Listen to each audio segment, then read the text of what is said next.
امروز قراره در مورد یکی از جذابترین موضوعات طراحی داخلی صحبت کنیم.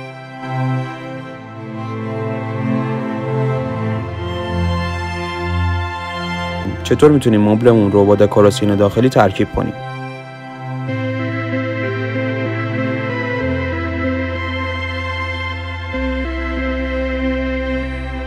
انتخاب رنگ‌ها.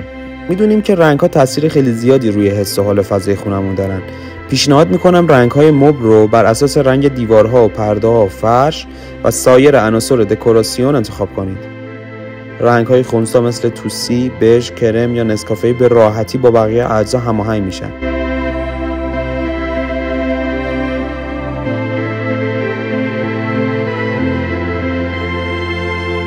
اما اگر دنبال فضای پر انرژی هستید، میتونید از رنگ‌های جسورانه‌تر مثل نارنجی تیره، قرمز، سبز یا آبی استفاده بکنید.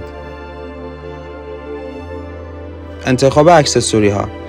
کوسن‌ها و فرش‌ها و تابلوها میتونن جلوه ویژه‌ای به فضا بدن. سعی کنید اکسسوری‌ها رو طوری انتخاب کنید که با رنگ و سبک مبلمان هماهنگ باشن.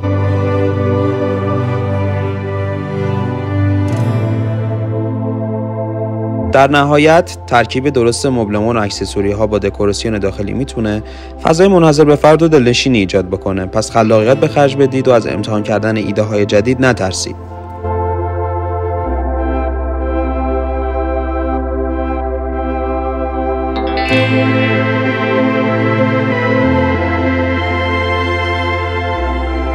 در آخر ممنونم که تا انتهای ویدیو همراه من بودید. اگر این نکات براتون مفید بود، خوشحال میشم کانال من رو سابسکرایب کنید تا ویدیوهای بیشتر در این زمینه ببینید.